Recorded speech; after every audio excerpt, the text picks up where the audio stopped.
All right. Welcome back. So I'm happy to say that in addition to me getting the exams graded in a timely manner, I was able to hire a grader and he was able to bust through the first couple of projects. So you should start seeing quite a bit more in the way of grades appearing in the grade book there. I'd like to say that I graded that in a way that I never thought I would, which was sitting at a Denny's eating meatloaf. My daughter's part of a theater production, and the cast went to Denny's, so I went into Denny's to hang out and wait for her and grade. And I didn't finish the meatloaf. I gotta say, it takes a lot to make a meatloaf unappetizing, but Denny's has a way. You can, from the grade book, you can go ahead and look at, I believe these statistics are available to you as well. I don't know if you can see them. Not quite sure how to zoom in. I don't think this app zooms in. Probably the most important would be the median and average grades. The median is 81 and the average 75. That's actually, I don't know if how that compares to other courses, but certainly for this course, from probably about if I was to look at grades from about a year and a half or 2 years ago on back, your scores are about 10 points higher. So I'm happy with the grades that you all got. I think you all are doing fantastic. I also, for those who got a grade lower and are feeling a little bit despondent, keep in mind that there's a lot of stuff graded in the course, and things like project scores and doing assignments and labs and so forth will help greatly to offset that. I'm happy to, before we do anything else, I'm happy to take questions on the exam if you want me to go over any particular problem or problems. Any calls or requests?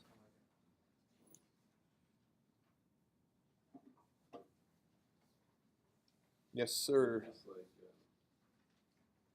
on 5, like it has you call like a function that uses a float as like the return type or whatever, but like you're using hints. I'm sorry, which question are you referring to? Sure.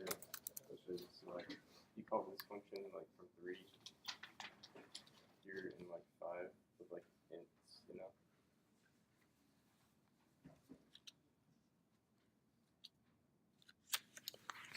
So the question 3 is returning and accepting floats, and in 5 you would have been passing in integers. Yes, that would be fine. The integers would go through kind of a internal promotion process, so the integer 3 would just become 3.0 in floating point land, so that wouldn't be an issue. Other questions? Yes? 5 and 6 on the true false. Yeah, can I actually, I don't have an exam. Thanks. All right, so question number 1, sub questions 5 and 6. So let me say 1.5 and 1.6.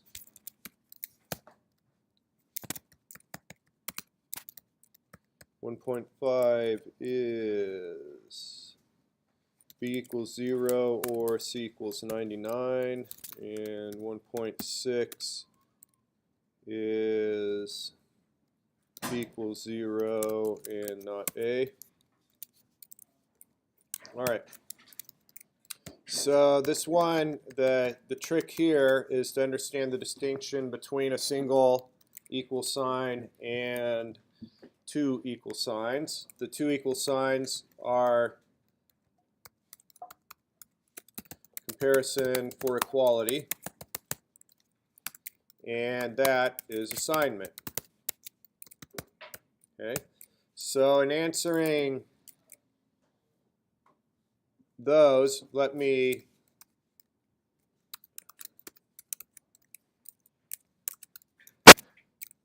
look at this expression here. If you're, obviously we could all do that in our heads, but if, what would be the first step in resolving line 6? What would you do first?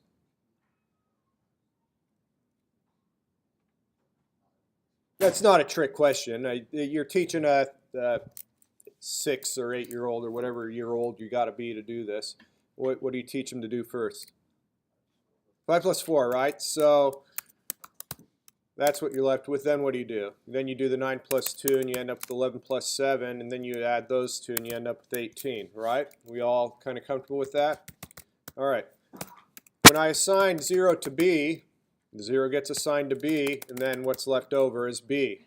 And what is B? It's 0, right? Because you just assigned 0 to it. So this is false.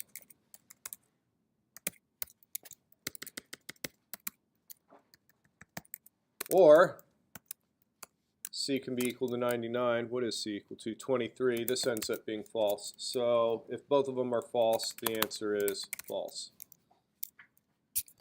1.6 goes the same way. This is false here because you assign 0 to B. What you're left with is that 0. There's no need to resolve any more of that problem because the double ampersand indicates that both sides must be true in order for the expression to be true. As soon as one side is false, no need to go any further. And in fact, that's the way the compiler works, is you can have, let me give you a complex example, b equals 0 and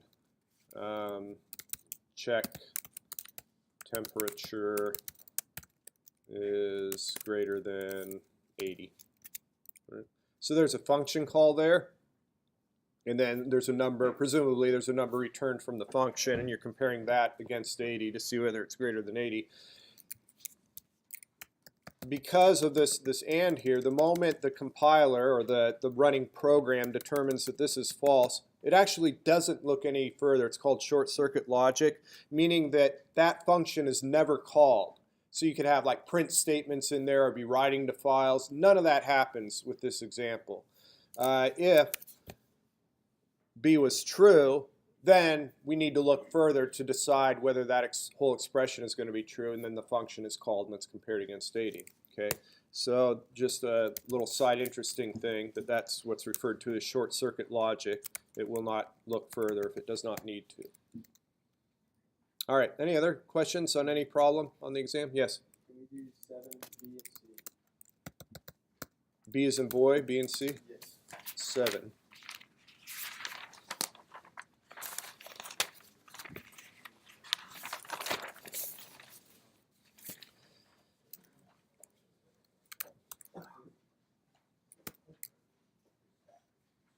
All right, I'll go ahead, let me go ahead and throw in A since it's all part of it. So you have to create a structure student. You've created a structure hero, so I'm not asking you to do anything more complex than that. In fact, I've probably created a struct student in class. Seems to be my go-to.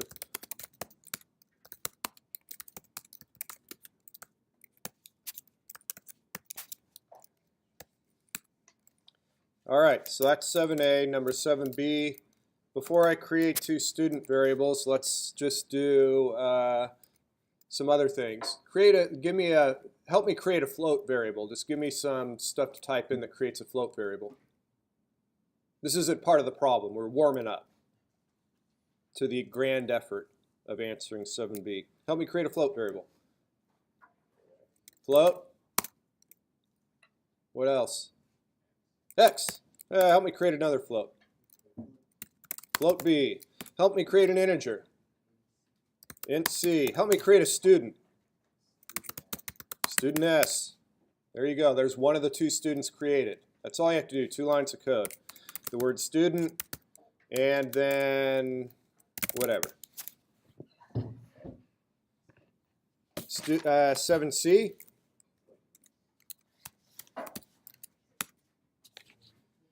initialize the two structure variables with values. So I've created S and FDSA, FDSA.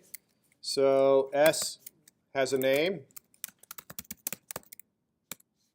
S has an age, S has a GPA, FDSA, FDSA has a name, FDSA has an age,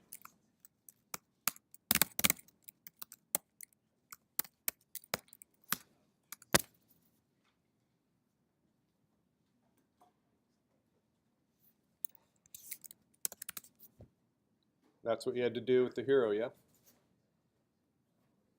In project 3.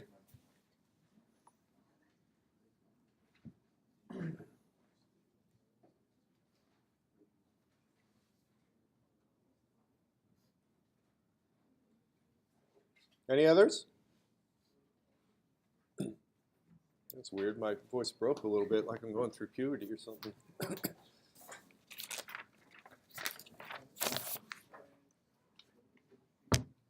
All right. Ready to move on? Oh, okay.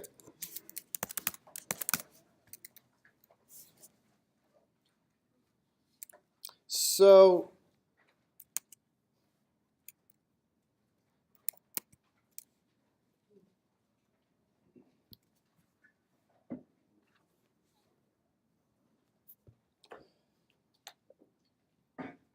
there's something in programming, a big part of software, let me not call it programming, let me just call it software engineering or applications development, is that there's a process that you go through for solving the problem. And it's not that as easy to see that given kind of this laboratory environment we're in. But if we looked at the way that we schedule classes here at the university, and there are pathways, and you want to take class X, but it has these prerequisites, and then you have this other class Y, and it covers part of your pathway, but it also kills out a requirement of your major, right? You have all these complex relationships between classes, and if I asked you, or if someone asked me to write a program to handle scheduling for the university, then you could not, I could not, sit down and just start coding. The program is much too complex, and there has to be a process of approaching this problem and going through that process just to get to the point where you understand enough that you can start coding. Now, we took one method of looking at a problem and pulling it apart is called functional decomposition, and I want to say we kind of sort of did that with the project 3, the adventure project. I want to say not really, because we didn't sit down and actually look at the problem. We did kind of start with coding, but that has the spirit of functional decomposition, which is we were identifying functionality in the application and then literally breaking it into separate functions. Okay. The problem-solving approach we want to focus on in this course now is called object-oriented, the object-oriented approach to problem solving. When you're actually programming, you just call it object-oriented programming. And C++ is a language where that method of approaching a problem and coming up with a solution is well suited to C++. So that's where we're going for the remainder of the semester. And I wanted to start with looking at that in the context of one of these assignments that we will do. I want to say we're going to do it on Wednesday, but we'll start looking at it right now. And there's a PDF here, and it's just one page. That's all the PDF is, and you can see it's just a fake email. And what I would like you to do is just take, let me see if I can zoom in on this just a little bit.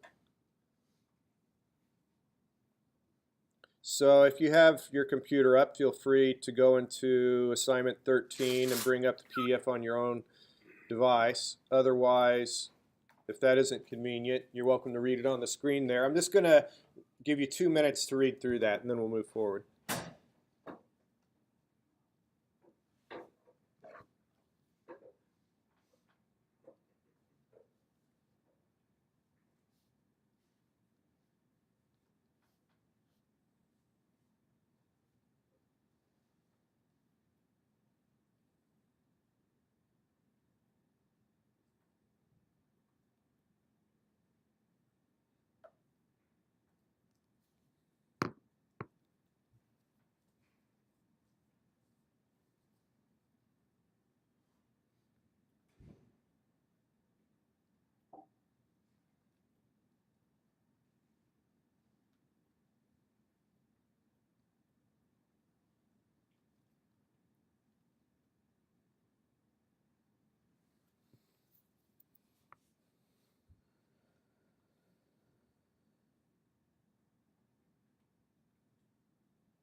All right.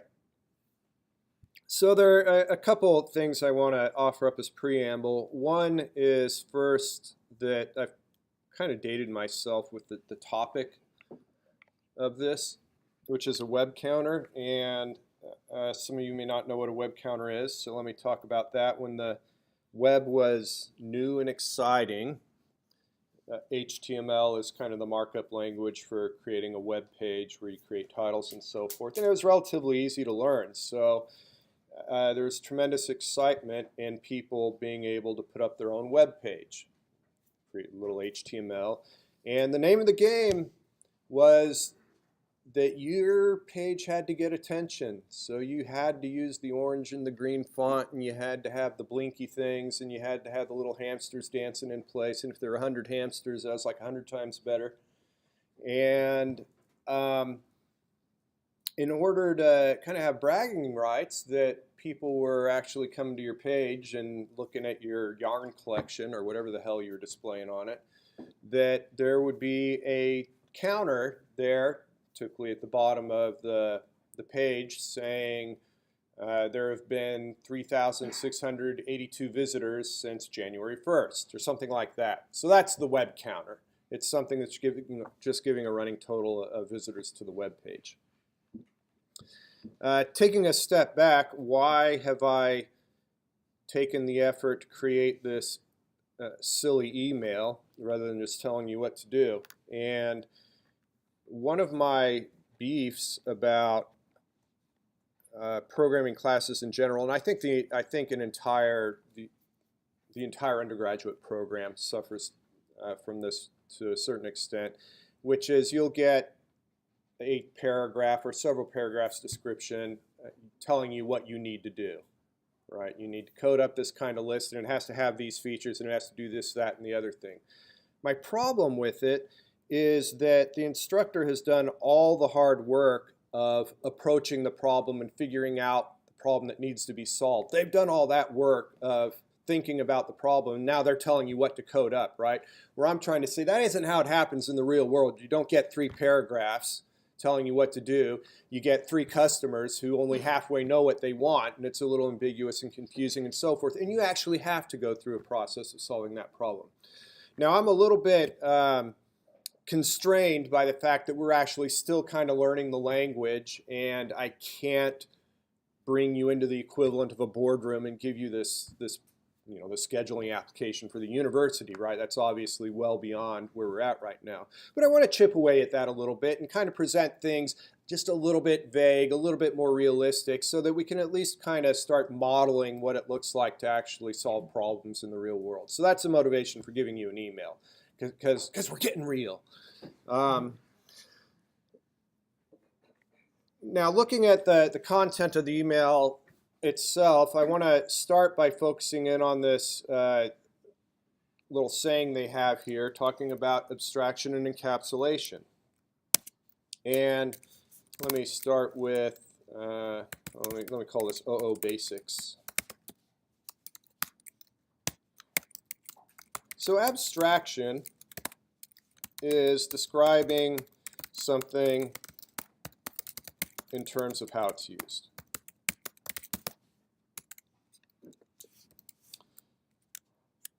So the one thing that this email discusses is a web counter. And tell me how we use a web counter. It's definitely not meant to be a trick question. All the information's there, pretty laid out, pretty straightforward in the email. What are the things that you do with the web counter? Describe this thing in terms of how you use it. What do you do with the web counter?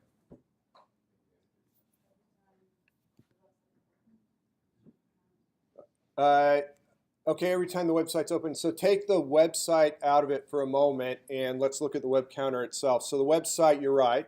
The website's going to interact with this web counter. What are some of the interactions with that web counter? What will the website say or do with this web counter?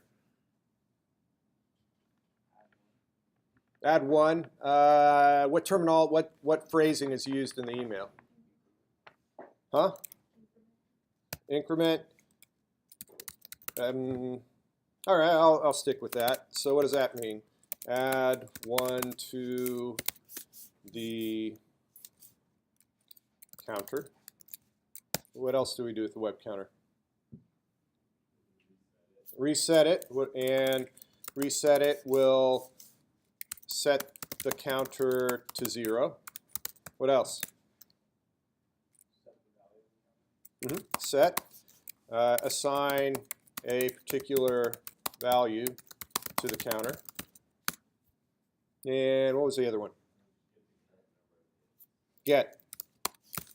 Retrieve the current number of hits. And now that we've said that, give me something. Thank you. We'll go with hit instead of increment. All right, so that's pretty easy. That is describing a web counter in terms of how we use it. Now, it seems so straightforward. I don't think we're appreciating exactly what I mean about describing it in terms of how we use it and what that actually means for having a web counter in our application. So in order to really drive this home, I would like to ask for 2 aspiring thespians who would like to come up and play the role of web counters. I know that there's someone who majored in drama, who had drama classes in high school. I didn't. I was too shy. I would have been terrified at the prospect. But I know someone out here has it, and maybe if you haven't, it was like you always wish you did. This is your big chance. This may be your break. There are scouts in the audience. You don't have to raise your hand. You don't have to, there's no application process. You merely have to stand up and walk to right there.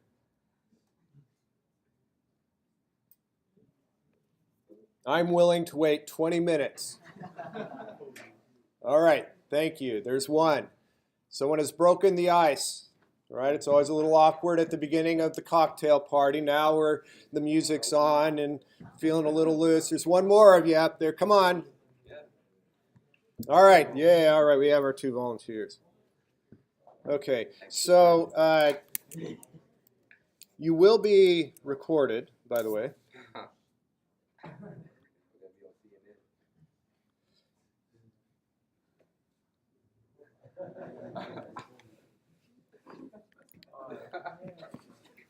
Is there time to sit back down? You like rehearsal time. This is your rehearsal. All right, there we go. Thank you. And I'm going to give each of you one of these.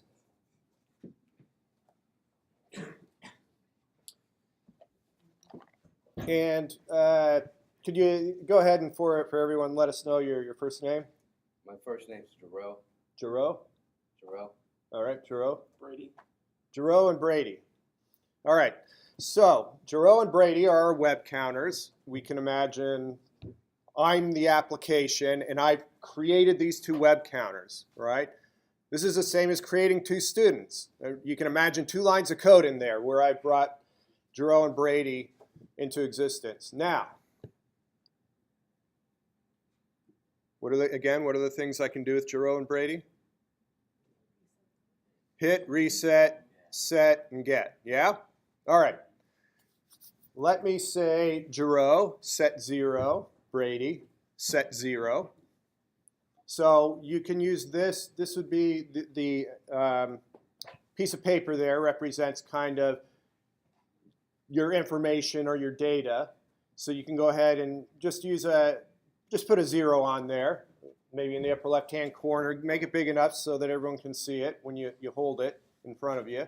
Feel free to hold it in front of you. All right. So now I'm going to say Jarreau hit. What is Jarreau going to do?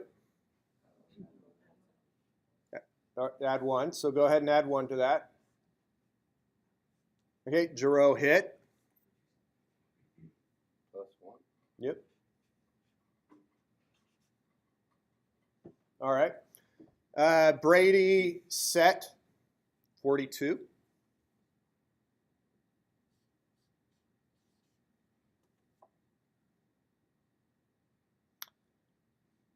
What else? Jarreau reset.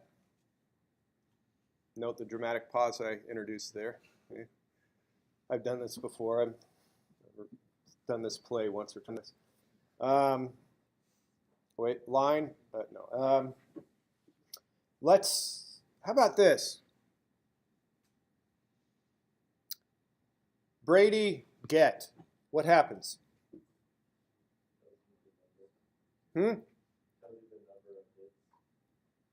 Right. And I think a key phrasing there is tells me, or let me just use a slightly different word, gives me the number of hits. Okay? Brady does not have a C out to the screen. All Brady does is, let me use C++ terminology, returns to me the number of hits. It's up to me to do something with that number. So Brady, get. No, you don't know. We got a bug in the program. When I say get, you return the 42 to me. Now we don't know. We aren't quite sure how that in human terms works. I think tell is the equivalent of return. So I say. Is that equal to 42 hits then? Yes, that is 42 hits. So when I say Brady get, then you go ahead and tell me 42, right? You don't. You can actually you say it or sing 42. it. 42. All right. Okay. So 42. Now that I have the 42, it's up to me to do what I want with it, right? Now, given the application, I'm probably going to get it up there on the web page, but I could do mathematics with it, add numbers to it, or write it to a file. But that's up to me, the application. All I know are the 4 things that I can do with my web counter: get, reset, set, and hit. How about this? What if I say, Jarreau, set -99? What do you think?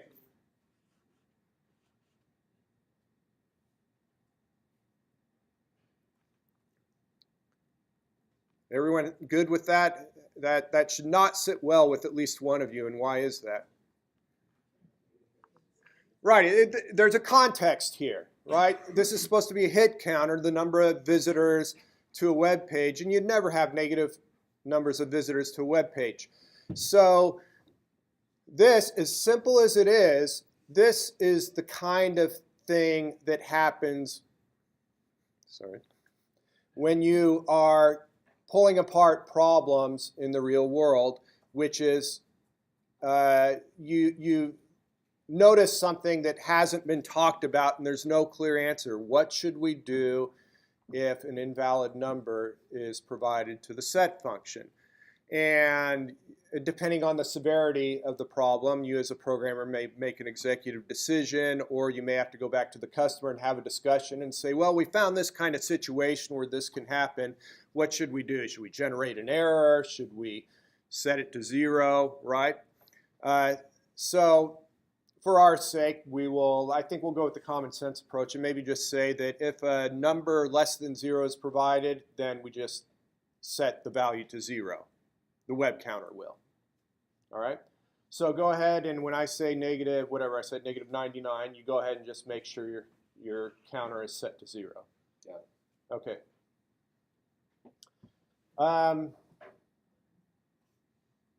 There's another aspect to this, which is the encapsulation. Remember, there are 2 words, abstraction and encapsulation. Encapsulation has 2 pieces of it. One is a bundling together of data with the behaviors that operate on that data. Putting together that, it's literally where the word encapsulation is coming in, putting in the same capsule data and the behaviors that operate on that data. So the data obviously is very simple. It's a single number. And then there are 4 behaviors that operate on that single number. The second, so let me contrast that with Project 3 with the hero. There was no concept of a hero had a name, and maybe the hero had gold or hits, and it all, of course, depended on the kind of adventure you came up with. But there's no concept of behaviors that operated on the hero. The hero was nothing but data. Okay? The second part of encapsulation is that the only way that anyone outside of a web counter can interact with the web counter is through the provided behaviors or through the provided interface. Meaning that the only things I can do, hit, reset, set, and get. Nothing else am I allowed to do. I do not have access to Jarrell's data.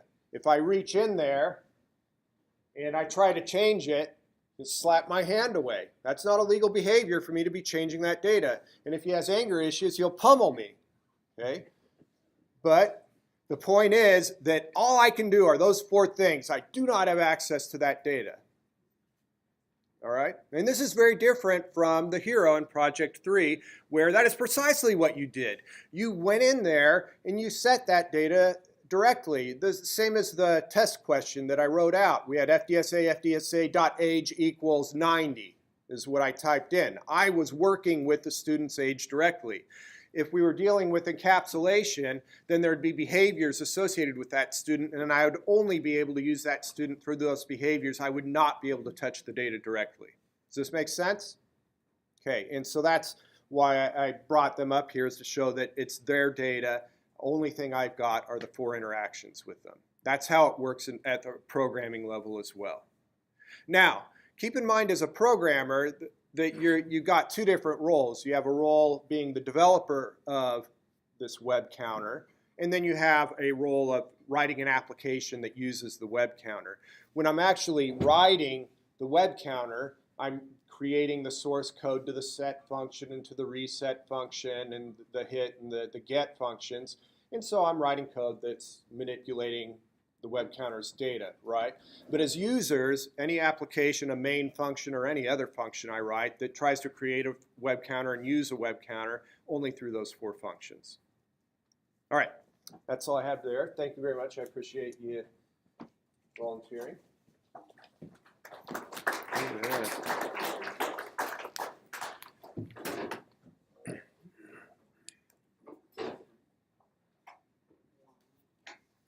So for the sake of the notes that are going to go up, let me go ahead and say encapsulation. The bundling together in the same capsule. Data with the operations that, well, let me say, with the behaviors that operate on that data.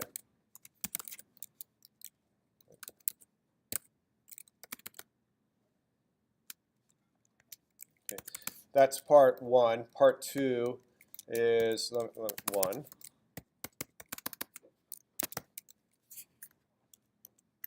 to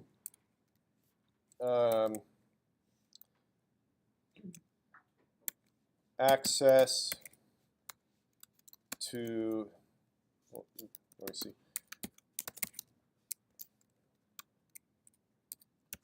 Data is only accessible to the behaviors. Outsiders, or about those outside.